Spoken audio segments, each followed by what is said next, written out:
Times are tough for the Kerrigans.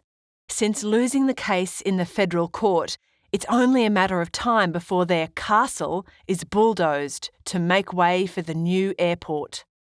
Poor Daryl. When Dale breaks the news to Wayne in prison, Wayne is shocked that they lost. He assumes that Daryl, their dad, must be really angry. On the contrary, Dale tells him that Daryl has gone quiet because he believes he's let everyone down. So Wayne tells Dale to pass on an important message. The only reason he loves that house is because it has Daryl, Sal, and everyone else in it. Back at the castle, Dale reads Wayne's message to Daryl. Unfortunately, it doesn't seem to make much of a difference. Daryl just listens, responds quietly, and just keeps on packing up the pool room. Sensing his father's dejection, Steve comes in for a quiet word. He tells Daryl that he hasn't let anyone down. He's done the opposite, whatever that is. Afterwards, Sal comes in with papers that need signing. Daryl knows that signing them means handing over the castle to those Airlink Barlow Group clowns. He can't bring himself to put pen to paper. Where will the Kerrigans go? They could buy a 2-bedroom flat for $80,000, but that's out of the question. With 4 people, 4 greyhounds, 5 cars and a boat, there's no way an apartment will cut it. Especially now that they've agreed to let old Jack stay with them.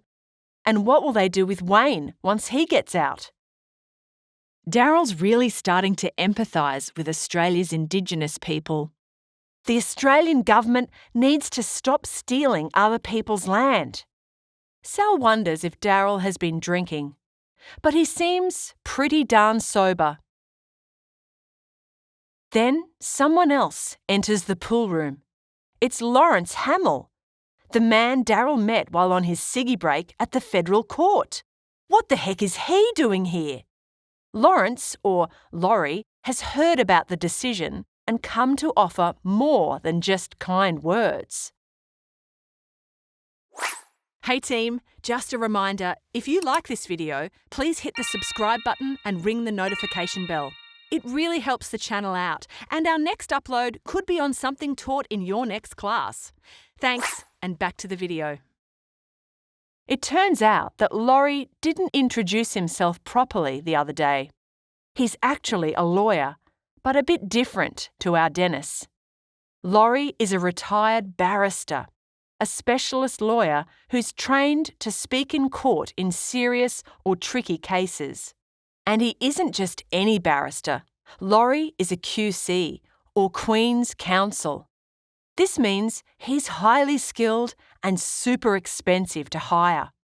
But wait, there's more. When Laurie was practicing, he specialised in Australian constitutional law. Who knew?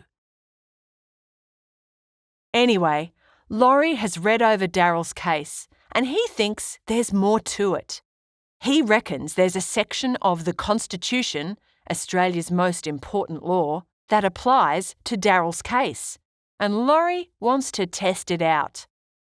Dennis Denuto did his best, bless him, but it's time to take it up a notch.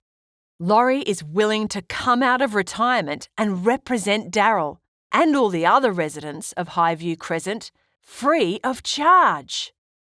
But they've already lost in the federal court. Where can they turn to now? The High Court of Australia.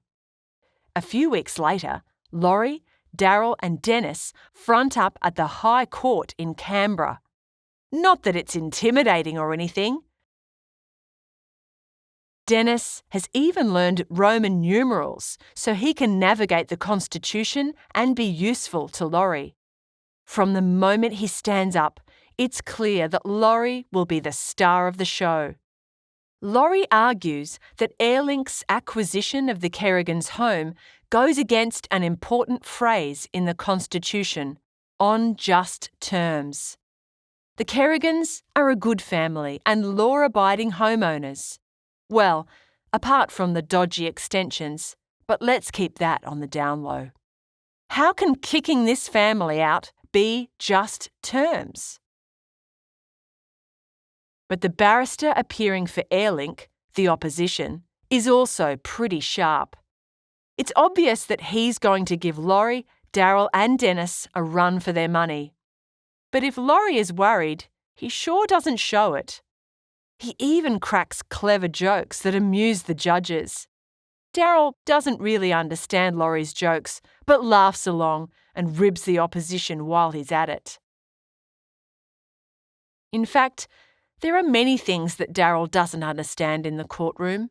But when Airlink's barrister calls the Kerrigans' castle an eyesore and makes a mean comment about Wayne being in jail, Daryl understands it perfectly well. That's personal. Dennis has to hold Daryl back from knocking that smug barrister's block off. And the Chief Justice clearly isn't pleased. He calls for an adjournment, tells Daryl to compose himself, and gives that nasty barrister a stern talking to. Outside during the break, Daryl apologises to Laurie. It's okay though.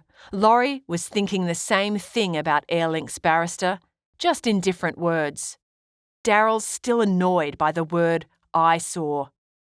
Just because his house doesn't have a flash pool or front garden, does that mean it's not worth saving? Mind you, it does have a pretty good front gate. The point is, 3 Highview Crescent is not a house. It's a home.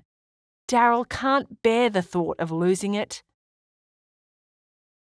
When it comes time for Laurie to sum up, he does a sterling job. For Daryl, it's like watching a champion greyhound blaze across the finish line. Laurie quotes cases and laws, but best of all, he quotes Daryl's words, only better. He invokes the Constitution and that important phrase, on just terms, because that's what it's all about. Airlink want to pay for the house, but they're taking away so much more than that. A home like the Kerrigans is made of love and memories. That's not something you can pay for.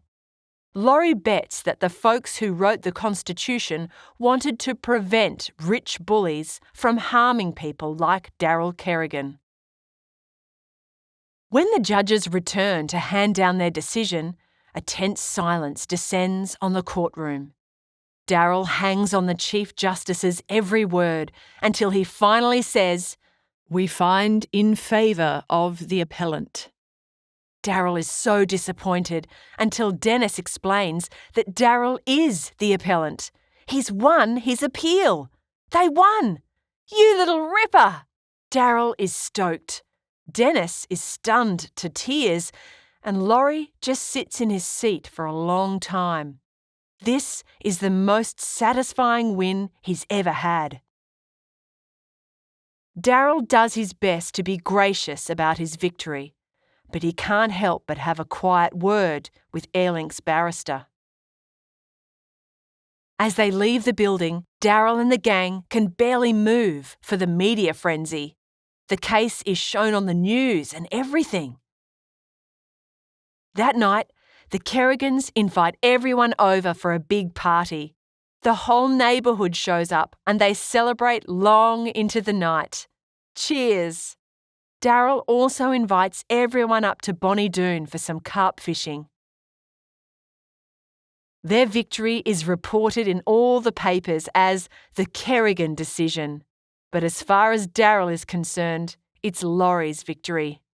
From this point on, the Kerrigans enjoy much better luck. 6 months later, Laurie comes out of retirement again to help the Kerrigans on another important matter. Wayne becomes eligible for parole, so Laurie appears for him in front of the parole board. Daryl reckons they granted Wayne parole out of shock. Dennis Denuto's career also goes from strength to strength. Everyone wants to hire him after the Kerrigan decision, and he starts winning big cases, although Laurie does help him out a bit. And guess what? Laurie goes up to Bonnie Doon all the time now. He and Daryl are solid mates and fishing buddies. In other news, Daryl's favourite greyhound, Coco, has a son named Son of Coco. He hasn't won any races yet, but Daryl has high hopes. Daryl finally finishes the patio in a charming Greek style, and the big iron front gates also look fantastic. Dale is glad that Daryl and Steve got a bargain for those gates in Toorak that night. Yeah, right, some bargain. The Kerrigan family also starts to grow. Steve marries his old girlfriend, Kerry, and they have a son 3 weeks later. Tracy and Con also have a little boy who's already taken up kickboxing. And Wayne helps Daryl out with his towing business, which expands to an 8-truck fleet. Sal also takes up pottery like she said she would. She doesn't even need lessons. Daryl reckons he's got everything he's ever wanted. You'll often find him sitting out on his new patio, contemplating his incredible fortune. 3 Highview Crescent might not be the flashiest house you've ever seen, but it's Daryl Kerrigan's castle. It's hard to put a price on a loving home, don't you think? Dale Kerrigan would agree. After all, this was his story. Good on you, Dale.